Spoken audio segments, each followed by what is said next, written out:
Eh bien, c'est une zone, c'est une vision presque normale maintenant du Québec, des poteaux arrachés, des pannes d'électricité. Encore cette semaine, un autre 500 000 a tombé. Bienvenue en prenant votre café. J'espère que vous allez bien. On va parler de ça aujourd'hui. On va parler de deux messieurs qui se présentent aux élections américaines. On va parler de PSPP puis Legault. On va parler de l'assurance à stabilisation, des résultats boursiers qui rassurent et qui font peur en même temps. Mais tout d'abord, on pèse là-dessus.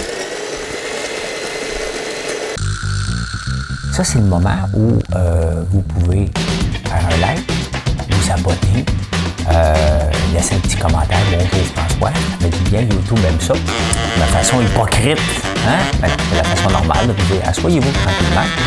Et on passe ça tout de suite. On passe ça tellement tout de suite qu'on passe avec une énigme.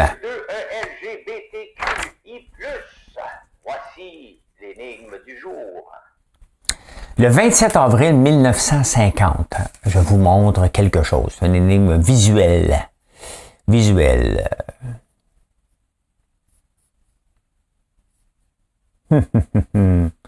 Ici, les îles Baléares. Est-ce que vous connaissez ça, vous autres, les îles Baléares? Ben, je vous montre les îles Baléares. Le 27 avril 1950, venait au monde un club. Il y en a un à Charlevoix. C'est un petit peu facile, hein? C'est un petit peu facile. Ben écoutez, on passe ça tout de suite avec les actualités. Eh bien, c'est officiel. Joe Biden va se présenter aux élections. Donald Trump, lui, veut se présenter. Ça va pas bien. Ça, c'est le plus beau pays du monde, hein? Et je vous amène tout de suite voir ce que les journaux anglais en pensent.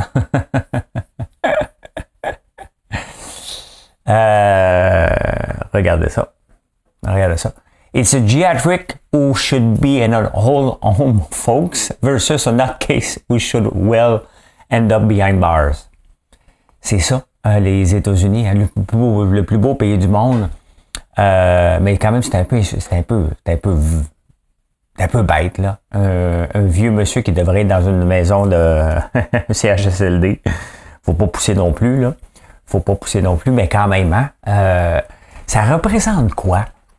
Est-ce que ça représente que, dans le fond, le président américain sert à rien et c'est toute la machine qui dit, toi, tu vas être là, puis that's it, that's all, hein?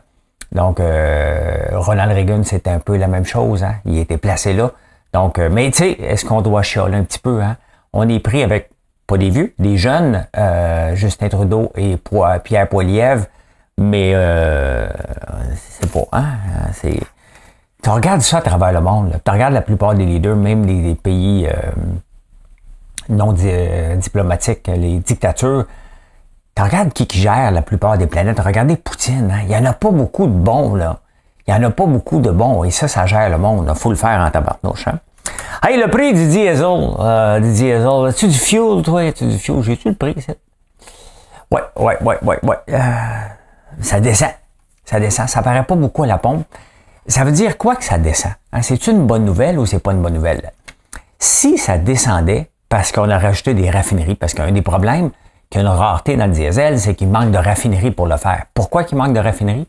Parce que les règles ont changé en 2021, je pense, où faut que le diesel sorte plus vert des raffineries. Fait que les raffineries ont dit, on n'en fera plus, ça coûte trop cher, trop compliqué, on va faire du gaz. Hein?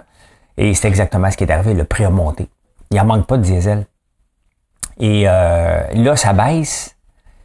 Et c'est pas parce qu'il y a plus de raffineries, c'est tout simplement que la demande est moins forte. Donc, est-ce qu'on s'en va en ralentissement, en récession? Il y a d'autres chiffres qui nous disent que peut-être on s'en va en récession ou en tout cas un ralentissement. Peut-être moins au Canada qu'ailleurs, mais définitivement. Donc, c'est une moyenne bonne nouvelle. C'est une bonne nouvelle pour les agriculteurs parce que le gouvernement fédéral ne veut pas aider, hein, ni le gouvernement provincial n'aide pas du tout pour le diesel.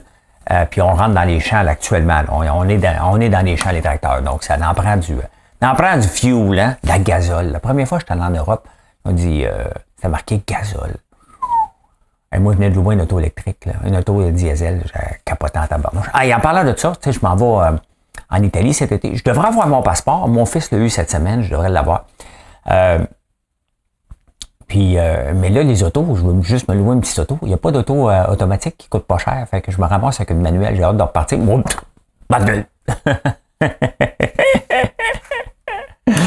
hâte de repartir ça. Hey, le Beefeater, le gin Beefeater. Connaissez-vous ça, vous autres, le gin Beefeater? Ben, le gin Beef, c'est quand même spécial, ça s'appelle le Beefeater, hein? L'origine du nom, ça vient des gardes de la British Monarchy qui mangeaient de la viande, tout simplement. Ils ont fait un gin en leur honneur, tout simplement. Et ça appartient à Pernod Ricard. Et Pernod Ricard, je ne l'ai pas, qui est à la bourse, a décidé de ramener ça en Chine. Pas en Chine, en Russie. Donc, il faisait partie de l'embargo. Puis là, ils ont dit non, on va continuer à en livrer. Finalement, c'est payant. Il y a eu quand même un gros ressac de ça sur les réseaux sociaux, parce que les gens jetaient leur gin dans le lavabo.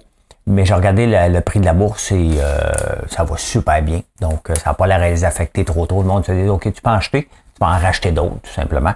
Donc, mais c'est un jeu dangereux. Hein? C'est un jeu dangereux de faire ça. Le home office, hein? Mais tu sais, les maisons vont avec les modes, hein? Tu veux vendre ta maison, faut que tu aies une belle cuisine, tu as une belle toilette, une belle salle de bain, puis hein, faut que tu aies tout beau, hein? Et là, tu avais un home office, ah ouais, la belle-mère dehors, la chambre d'invité devient home office. Ben plus maintenant. Là, ce qui est intéressant, c'est les chauffe office, hein? Donc, les chauffe office, c'est quoi? C'est le cabanon dans le fond de la cour que tu transformes en bureau à la maison. Donc, tu travailles à la maison, mais pas dans la maison. Ça te ramène en moyenne 25 000, entre 25 et 30 000 $ de plus pour la revente de ta maison. Donc, ça, c'est payant parce que tu peux aller travailler en dehors de la maison. N'est-ce pas fantastique? Isn't it wonderful? Une piscine, ça ne rapporte pas. Non. Mais un chauffe office, hein? L'actualité, non, pas de mauvais piton, le Québec.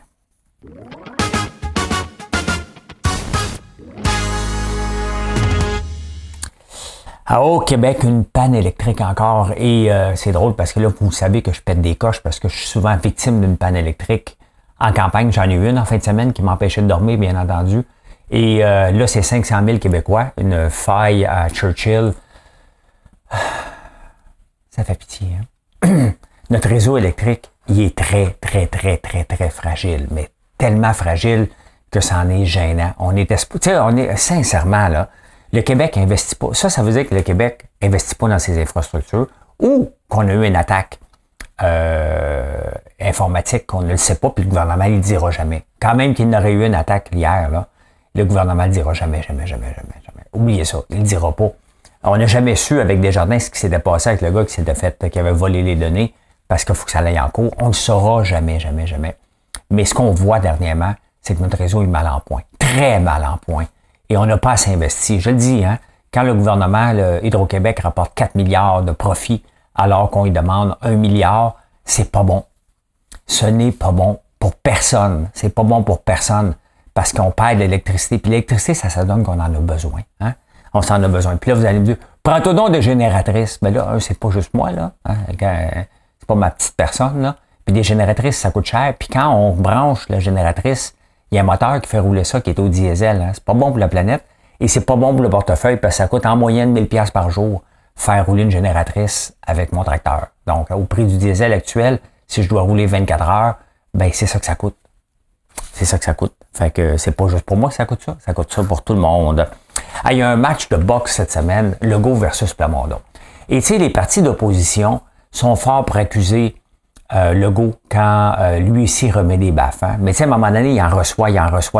Puis là, Paul Saint-Pierre Plamondon, il dit, ben, tu vas-tu admettre que tu n'aurais pas gagné les élections dans tel comté si tu n'avais pas promis le troisième lien. Ça, là, c'est de la petite politique, puis c'est de rien comprendre à la vie, parce qu'on ne peut pas revenir en arrière. Donc, Paul Saint-Pierre Plamondon, quand tu vas là, tu ne peux pas revenir en arrière. Je vais vous donner un exemple très concret. Des fois, vous demandez à Georges, puis des fois, vous me le demandez. OK? Est-ce que Georges puis moi, on aurait pu réussir sans être partenaire au début de notre carrière? On ne le sait pas.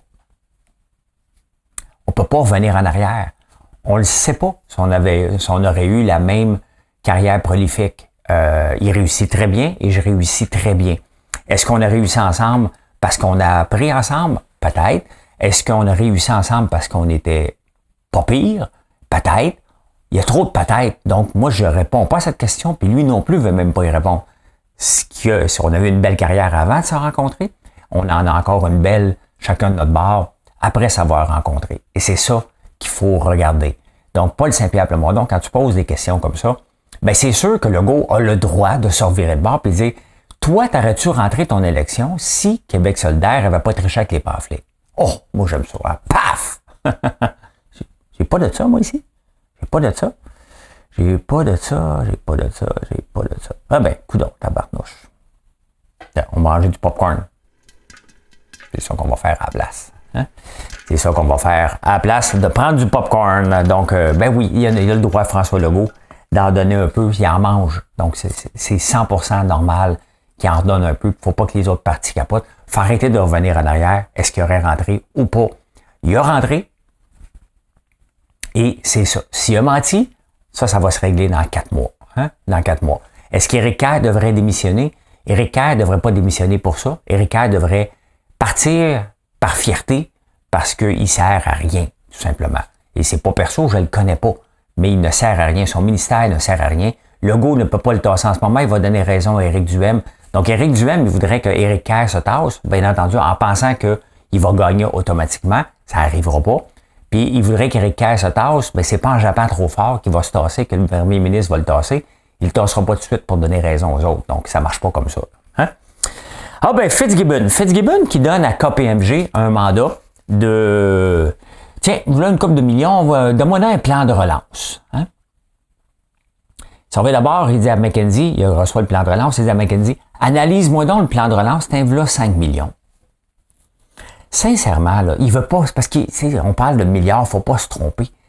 Là, il va falloir peut-être congédier à peu près tout le monde dans le ministère. Réglons ça, là, au lieu de chialer contre la sous-traitance, clairons tout le monde dans les ministères, ça sert à rien. Tu peux pas avoir des sous-ministres, des analystes, des actuaires qui sont supposés te donner ton plan pour t'en virer de bord puis le donner à KPMG qui ont des analystes, des fonctionnaires et des actuaires pour faire la même maudite job.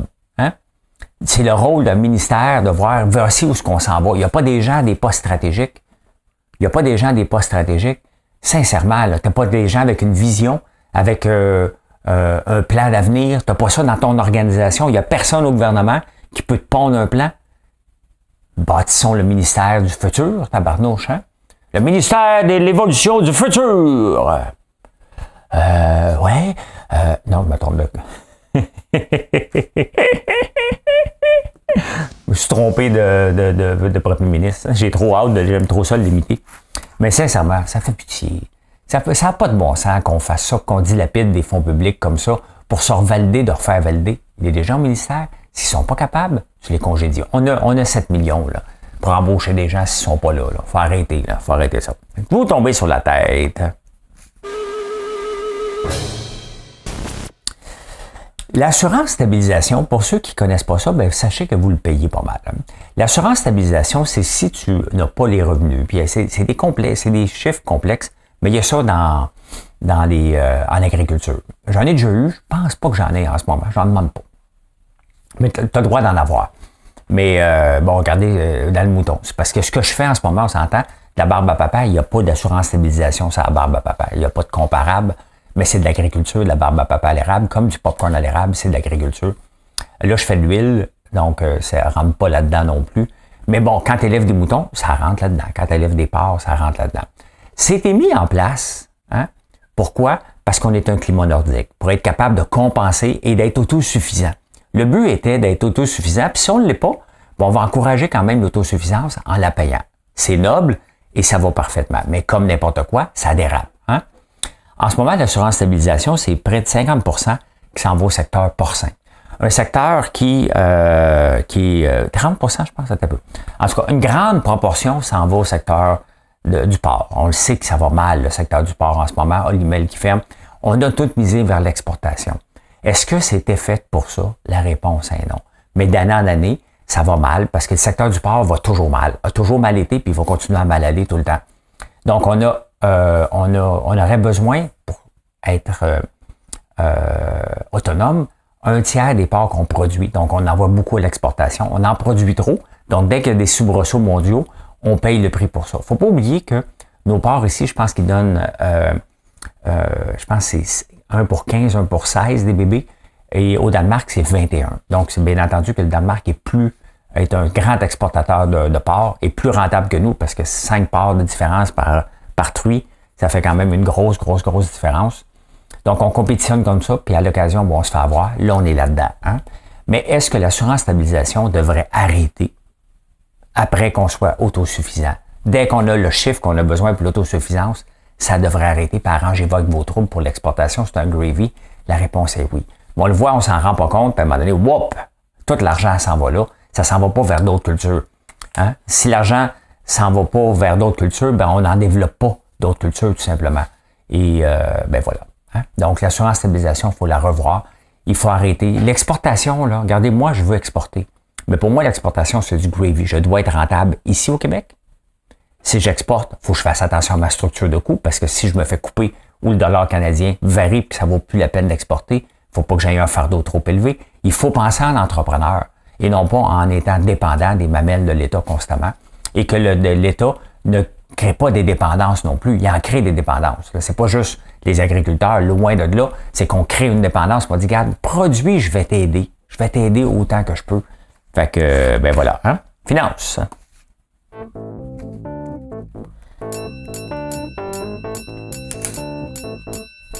Ben, c'est la semaine des résultats financiers et il y a des choses intéressantes qui se passent. On va regarder en premier lieu Microsoft, parce que Microsoft a investi dans ChatGPT et regardez ce que ça donne. Hein? Une augmentation de presque 7% après les résultats financiers, donc 275 à 296. Ça, c'est l'effet ChatGPT. Hein? Il y a UPS qui a rapporté des chiffres aussi. Et là, c'est inquiétant. On va regarder deux affaires. On va regarder UPS, puis je vous montre aussi Canadian National Railway, les trains. Hein? Ben, regardez les trains, on va partir avec eux autres. Ça va bien.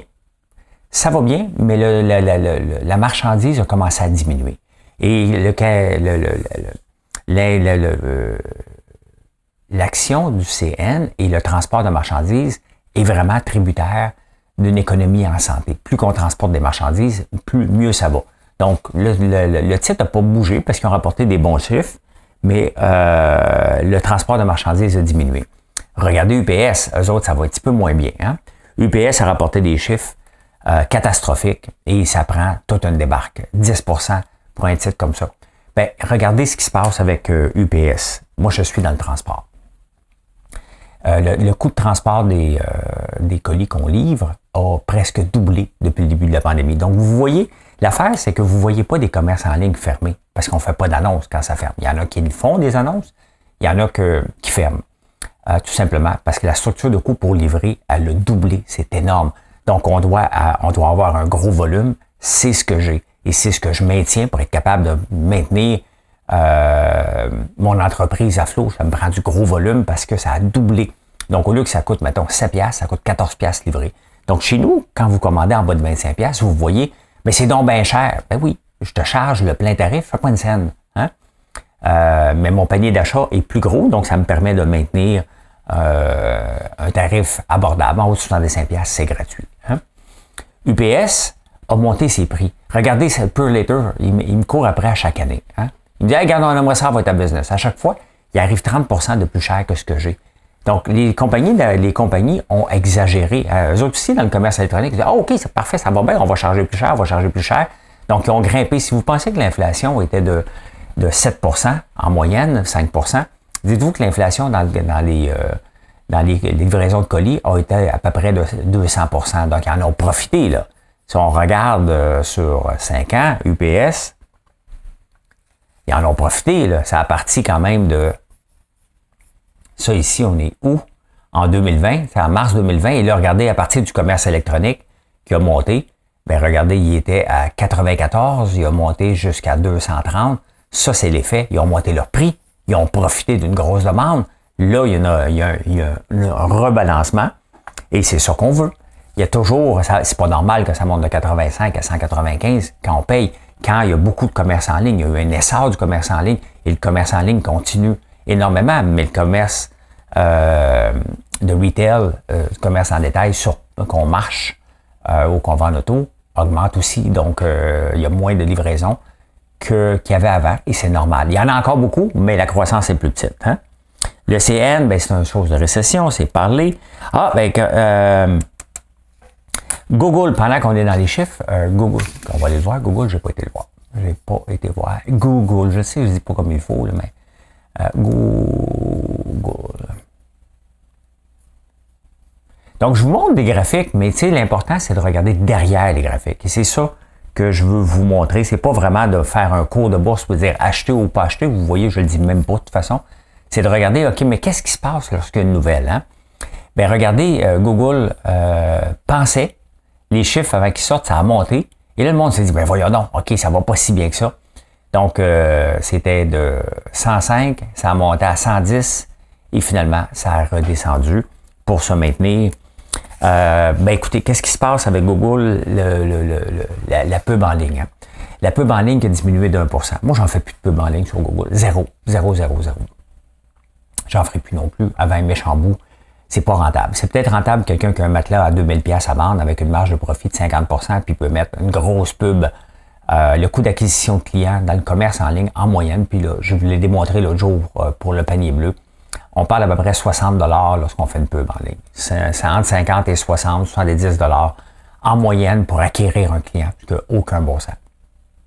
Ce qui n'a aucun bon sens, c'est pas rentable, pas pour les affaires que je mets, pas pour les bougies, les chandelles, les savons, là, ça marche pas comme ça. Donc, je travaille plus mon SEO pour être dans le top 10 naturellement. Donc, c'est un investissement à long terme que je fais, mais c'est là qu'il faut être. Et d'ailleurs, 70% des gens ne veulent plus cliquer sur des liens sponsorisés.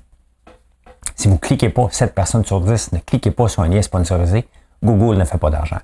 Google peut dire merci au panier bleu et à toutes les autres compagnies qui ont des incompétents qui font beaucoup de pubs en pensant que ça marche comme ça. Ils ne regardent pas la dépense. Moi, je regarde, là. Moi, l'important, là, c'est pas le chiffre en haut. Ça ne me dérange pas de faire moins d'argent. Ce qui est important, c'est le chiffre en bas. Est-ce que je suis rentable? That's it. OK? Et il y a des compagnies, dont le panier bleu, la rentabilité, on s'arrangera avec ça plus tard, un peu comme Amazon le disait, sauf qu'Amazon avait les reins solides pour faire ça. Il faut regarder tout le temps le bottom line. Et il y a tellement, puis je veux pas négatif, mais tellement d'incompétents dans le commerce en ligne et dans les pubs, surtout pour les compagnies, le SEO, puis tout le référencement naturel. Il y a tellement d'incompétents là-dedans que Google peut dire merci à toute cette industrie-là qui dit aux gens, faut que tu fasses de la pub, mets de la pub, puis qu'il y a des dirigeants qui ne regardent pas leur rapport, tout simplement, pour voir si tu es rentable ou pas. Qu'est-ce qu'on veut bâtir une entreprise à court terme? Dès qu'on arrête de faire de la pub, ça ne marche plus? Ou vraiment d'être toujours bien positionné avec du bon contenu, en parlant avec les gens? Ce que je fais là en ce moment, c'est un investissement énorme. Mais je me dis, sur le long terme, ça devrait rapporter. Je dis bien ça devrait parce qu'on ne le sait jamais. La façon que je fonctionne, autant pour la ferme que la production, que le commerce, c'est un magasin général. Puis seulement dans 5 ans, je vais pouvoir dire ça a marché ou ça n'a pas marché, tout simplement. Hein? Accepter que notre pouvoir d'achat diminue avec l'inflation. Ça tombe mal pour les fonctionnaires fédéraux qui sont en grève. Mais c'est le président de la Banque de l'Angleterre qui a dit, écoutez, on ne va pas s'en sortir. Si on veut régler l'inflation en Angleterre est à 10%, mais même ici est élevé. Et on ne peut pas maintenir notre pouvoir d'achat, on ne peut pas donner des augmentations salariales en pensant que l'inflation va diminuer. Et la Banque du Canada, elle va juste, si on donne une grosse augmentation à n'importe qui en demande une, la Banque du Canada, s'il y a de l'inflation, va arriver plus tard pour recouper le pouvoir d'achat. Donc, on ne peut pas s'en sortir. La seule façon qu'on va s'en sortir, c'est d'accepter que notre pouvoir d'achat, à cause de l'inflation, va diminuer. Les augmentations salariales que vous voulez avoir, ça se peut que vous ne les ayez pas, tout simplement. Puis, regardez, pour moi, comme entrepreneur, la profitabilité que je veux, je ne l'aurai pas à court terme. Donc, parce que ça vient pour diminuer l'inflation. L'inflation qui a été causée par tous les dirigeants de la planète, on l'a vu, hein, j'en parle depuis tantôt, ils ne sont pas tellement tout le temps compétents. Tous les cadeaux et tout l'argent que Justin a dépensé a créé de l'inflation ici au Canada, parce qu'on va parler juste d'ici, et maintenant on doit payer le prix tout simplement. Fait que accepter que notre pouvoir d'achat diminue.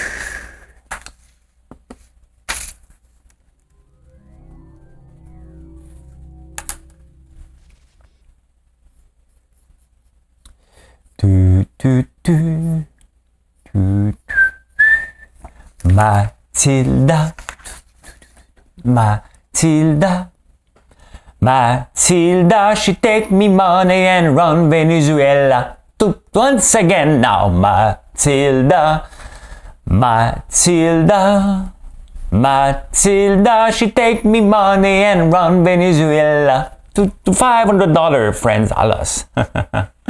Woman and men sell me cat and horse. Hey, hey, Matilda. C'est bon, hein? Là, j'ai mélangé Banana Boat, là, mais Harry Belafonte qui est décédé. Il n'y a pas une semaine que je n'écoute pas des chansons de Harry Belafonte depuis la nuit des temps.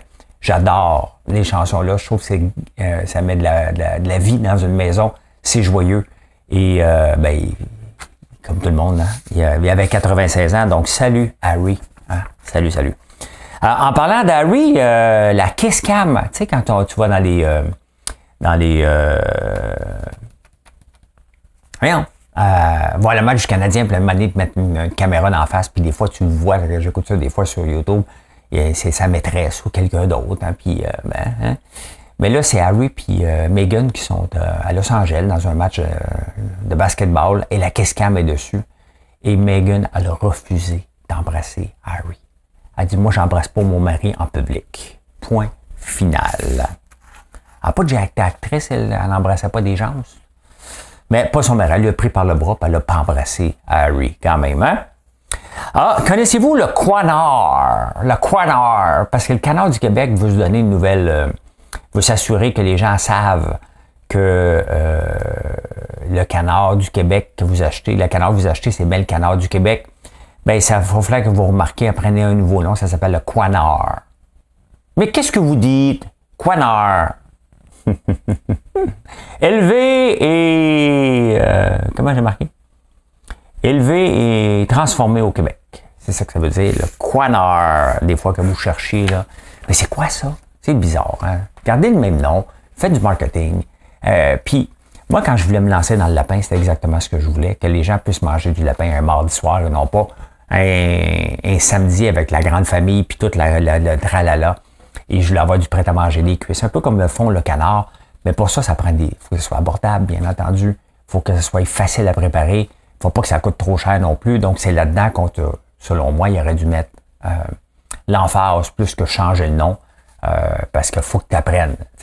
Quand c'est déjà difficile. Regardez, j'ai appelé mes produits barbe de dragon, souffle de dragon, larme de dragon. Je garde mes produits, mais maintenant, je vous en parle plus comme popcorn à l'érable. C'est plus simple parce que vous connaissez ça. Ceux qui me suivent depuis un bout connaissent le nom des produits souffle et tout ça. Mais dans le SEO, lorsque vous cherchez pas pour des souffles de dragon.